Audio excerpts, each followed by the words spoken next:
Sorry. Okay, we're going to do section 1.2. 5 boxes to talk about in this one. We're going to begin this lesson by talking about a word that we use a lot in this section and many sections ahead, and that word is a relation. Okay? So, who has heard of the word relation in the context of math class? Kat, what do you think?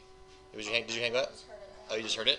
Yeah. Nick, what do you think, buddy? I think it's like, well, yeah, I definitely heard it, but does it mean that one thing means something, the other one has to mean something? I think you're on the right track. Yeah. Ratio or something? I think you're on the right track. In the context of this section, we use a relation by a set of ordered pair.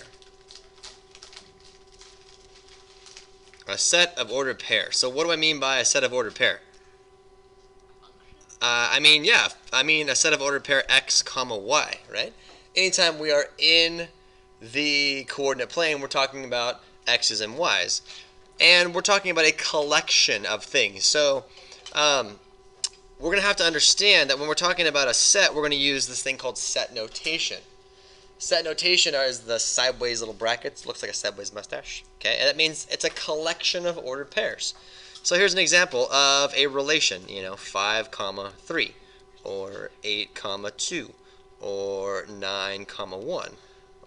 And that right there is a relation. It is a collection or a set of ordered pairs. All right? But they don't have to be numbers. They don't have to be x's and y's. They could be anything. All right? But most of the time, we're talking about a collection of actual xy coordinates in a coordinate plane. Okay? So far, so good? Yeah. We got that part? So we're talking about relation. All right? Here's the second idea. Okay, we're going to talk about these two very important words, domain and range. All right, and we want to be able to pull the domain and the range out of a relation. Okay, so right now I've given you sort of this fake kind of relation, and the relation is a set of ordered pairs, just like we talked about in the first box. And I am telling you that they are x's and y's. So here is the relation right here. Okay? I have box comma star. I have triangle comma happy face. And then I have circle comma rectangle. So I want you to pull out the domain and the range of these ordered pairs. And notice I didn't use any numbers, right? Because I want you to look at a certain location to find the answers and not just look to the numbers, okay? So, here we go. The domain of my ordered pair, of my relation there, which elements make up the domain? Natalie, what do you got? Box, triangle, circle. The box, the triangle, and the circle, okay? So basically what you did was you took all of these elements right here, right? These make up the domain. Okay, which ones make up the range then? Yeah, exactly. The star, then what? The happy face, and the rectangle. Okay, good. The star, the happy face, and the rectangle, okay? So if I gave you a set of ordered pair, like this, 1, 2, 3, 4, 5, 6, what's the domain? 1, 3, and 5, and what's the range? 2, 4, and 6. So we can separate out domain and range from a relation, which is nothing more than a set of ordered pair. Okay, I left my, box 3 is all about this thing, this word called functions, right?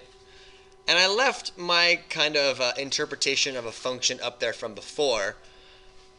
But what do you guys think about when you think about functions? Do you like sing a song? Do you have a different domain? Range turns out, and that's what functions are all about. Okay, there we go. I've heard that one too. It's the second time today I've heard that one. The domain goes in, the range comes out, and that's what functions are all about. Yeah. Range runs out. It runs out. I'm sorry. Yes. Okay. So a function, I want you to think of a function as nothing more than a rule. All right? It's a rule that takes some piece of information and transforms it into something else. Right? Now the true definition of a function is kind of complicated and very wordy, and if you would like to read the book, I encourage you to do that. But there are other ways to think about functions, okay? So the way I like to think about it is this. You take an input. Sometimes those inputs are numbers. Sometimes those are objects. But in a math class, they're going to be numbers. So you take a number. You apply some kind of a rule to it. And then a different number pops out. Okay? So you take an input. You apply a rule. And an output comes out. The inputs are always called your domains. Okay? The outputs are always called your ranges. Okay? They're always called your ranges. So that's basically what a function is. You give me something, I'll do something to it, I'll give you back something else, right? The classic example is the vending machine. You walk up to a vending machine, you put in $1, and Cheez-Its come out, right? You push the button and Cheez-Its come out. But you wanted famous to come out. But you wanted famous, okay. All right, so I'm going to give you some pictures now, and these are the pictures I'm going to give to you. I have 4 sets here. This is going to be picture A, this is going to be picture B, this is going to be picture C, and this is going to be picture D. Okay, there are 2 sort of boxes there. The first box is going to represent your domain. The second box is going to represent your range. I'm going to do that for all of them. Okay, first box is going to represent domain, second one range. First box, domain, just about as big as mine are. Not very big at all. Domain and range. For picture A, I'm going to tell you that there happen to be 3 elements in your domain. 3 elements in the domain, and they're represented by dots. And then there's also going to be 3 elements represented in your range as well. And the rule for function, or for A, the function, is this domain will go with that range, this domain with that range, and this domain with that range. Okay? So this is a picture of what a function is doing. Whoa, I'm dropping my pen. I'm going to do this for all the pictures and then ask you a question about it. So in picture B here, picture B will have 2 elements in the domain, 1 element in the range, and the arrow is going to represent the rule. Picture C is going to have 2 elements in the domain and 3 elements in the range. And it's going to be represented by this rule here. And then finally, picture D will have 1, 2, 3, 4 elements in the domain, 1 in the range, and represented by this picture here. Those are all pointing to the same thing. Okay, here is your task right now. I've given you 4 different pictures, A, B, C, and D. Okay? Your task right now is to figure out which of these pictures do represent functions and which of these pictures do not represent functions. Then I want you to be able to explain why you think it is what it is. Being in a pre-calculus class, you've probably seen this before, so let's tap into what you already know and have a conversation with the person sitting right next to you. Let me ask you a question. Was that an easy task or was it a hard task? A confusing task? Okay. A confusing task? All right.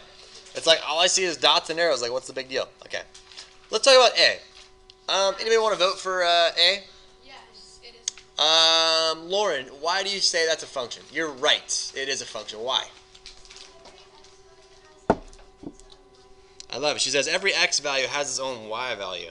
Notice I didn't put any x's or anything on here, right? They're just dots, okay? So you're saying that this input is going to give me that output and I'm guaranteed it, right? This input is going to give me that output and I'm also guaranteed. And this input is going to give me that output and it's a guarantee. There's no ifs, ands, ors, or buts. So every element in my domain gives me 1 element in the range. And that's a more true definition of what we're talking about. So we're going to say yes, this one is definitely a function. Okay, let's go to part B. Anybody want to argue yes or no for part B? I only see 2 hands. Oh, yeah, yes, go ahead. I said yes. We say yes. Why did you say yes? Because if you put it onto like a graph, say the first dot was 1 and the second dot was 2, so that would be over 1, and say the dot in the R box was 3, that would be over 1, up 3, over 2, up 3, and that passes the vertical. Oh, okay, so you visualize it that way. I like that as well. Okay. Anybody else? Anybody else take it that far? Pretty much summed up well, right? Yeah, this is a function because you know what? If this is my input, then I'm guaranteed that output, and I can see a clear, distinct path. If this is my input, then that's my output. It doesn't matter that my output's the same thing. It doesn't matter, right? How many of you have been to a vending machine where there's like 7 options for Pepsi? The one up there has like 6 for water. 6 for water. There you go. More healthy choice. I kind of like that. B2 isn't working, so don't put a Okay, dollar. don't. Thanks for the heads up. But that's the same thing, right? No matter which one you put, you're guaranteed the same output. It doesn't matter that they're identical output. You're guaranteed it, okay? So this one is yes, also guaranteed. Okay, picture C. Someone I haven't yet heard from. Picture C. Yeah, Mr. Bust. Not one, Not one. How come, dude? because the first dot is 2 possible outcomes, so it's not a function. There you go. This dot has 2 possible outcomes. We are not guaranteed a single outcome. We cannot point to it and know what we're going to get. That'd be me like going to the vending machine, pushing pretzels, and an apple pops out. Right? It's a healthier choice, but it's not what I wanted. Okay? So, I have no guarantee. That's good. It's all messed up. So that's not going to work. What about option D? A lot of people get this one confused. Yes or no, option D? D is, surprisingly, yes. Why is that a function? It's just like me. It's just like B. Yeah, exactly. Doesn't matter that they all go there. It's just like B. Perfect. Absolutely. All of you die. Okay, here we go. Let's talk about some language that you're going to be encountering tonight. It says, determine if the equation defines y as a function of x. And I kind of already wrote this down here. I don't want you to see all that stuff here. But here's what that means. When you see y as a function of x, or defines y as a function of x, that means that they want you to solve for y. Solve for y. So if I said define p in terms of L, that means get p by itself. Solve for p, right? If I was talking about area and radius, and I want the area defined in terms of the radius, then get area by itself, okay? So solve for y means to, or y as a function of x, that means to solve for y. That's your first thing you have to know. Then we have to determine whether or not it defines it as a function. So I'm going to give you 2 examples. Okay, example number 1 and example number 2. One of them is going to define it as a function, and one of them is not. And we're going to talk about the difference. And this is going to be the most challenging part of your homework. I guarantee it. So the first function that we're going to talk about is... Where is that first function that we're going to talk about? It was... There it is. X squared plus y equals 11. So x squared plus y is equal to 11. The question that we're trying to determine is whether or not this defines y as a function of x. So what's the first thing that we need to do? Get y by itself. Exactly. So I'm going to say, okay, y is going to be equal to negative x squared plus 11. Now that I've done that, I need to ask myself this question. Is there any x value that I plug into that would give me 2 different y values? That's the question that you have to ask yourself. It's basically the same thing as before, right? This one up here. Is there any one singular value that will give me 2 distinct values as an output? That's what that question is asking. That's how you figure this out. All right? Oh, yeah. Okay. If you're not sure, you could always make a table and look at the outputs, right? So if you give me any x value, I will only give you 1 y value back. Guaranteed. Guaranteed. Yeah. Isn't it like 2 and negative 2 with output? Those are 2 different. Those are 2 different inputs, right? If you give me 2, I would give you what? Don't we find? Oh. 7, right? Oh, I get what If you give me negative 2, that'd be something different, right? Yeah. Okay. Yeah. When would that not be? Okay, so when would that not be the case? Exactly. So let's talk about this one, right? So let's take a look at equation number 2.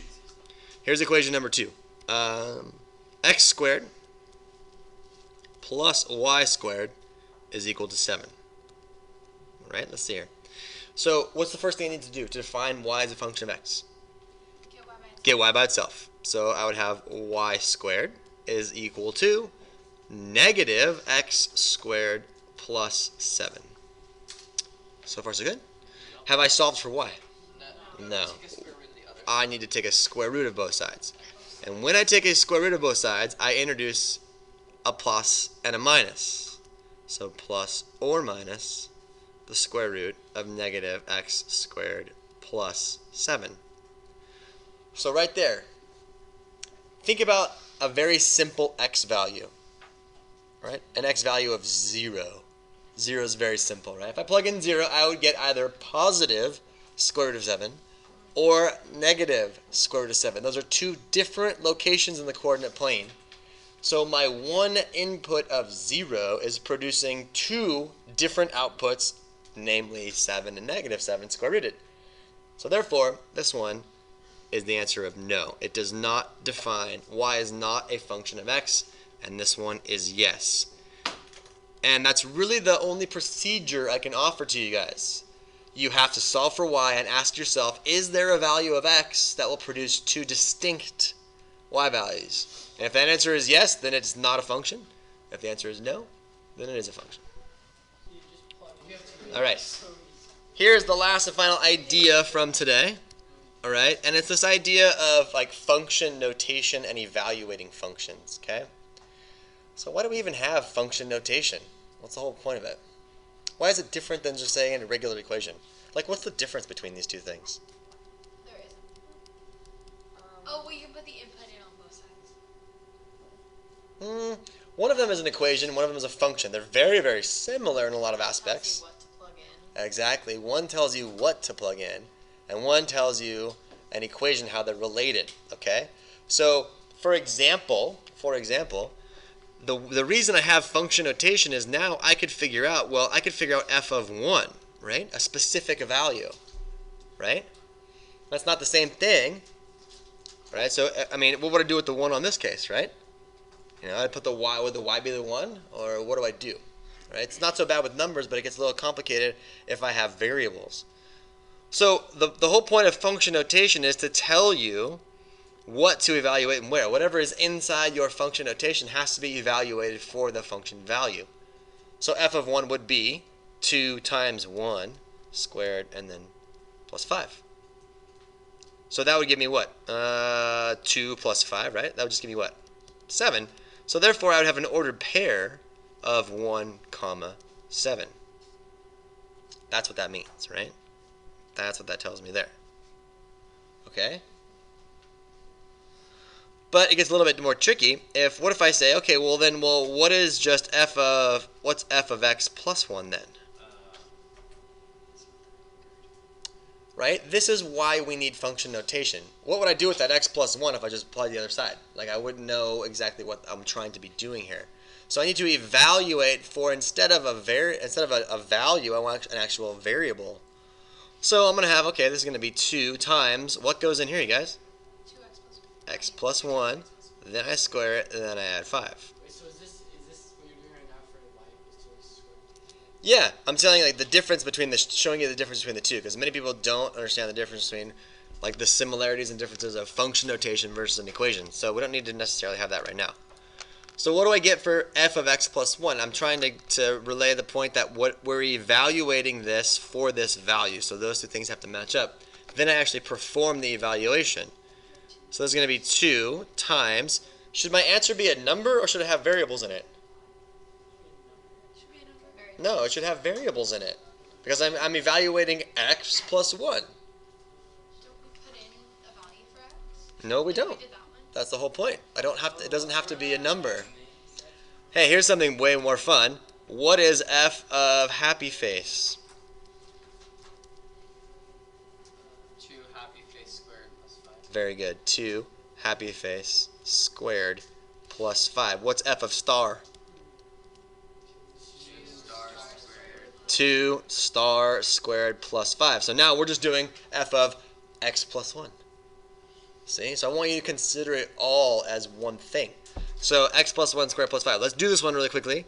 Don't forget how to foil this thing. X squared plus 2x plus 1 and then a plus 5, which gives you 2x squared plus 4x plus 2 plus 5, which ends up finally being 2x squared plus 4x plus 7, and that is an acceptable answer. It doesn't have to have numbers only. That's the point I'm trying to make. Okay? What would, last thing that we'll do for this part here, oh, I did it over there. Shoot, I gotta go down. What would f of negative x be? Don't look over here. What would f of negative x be? 2 times negative x quantity squared plus 5. Go ahead and let's actually do that. Well, what's negative x squared? X squared. Yeah. 2x squared plus 5, right? Taking a negative and squaring it is the same thing as taking the number and squaring it. So notice that f of negative x is the exact same thing as f of regular x. That means something for Thursday. Okay, guys, we're out of here. Have a great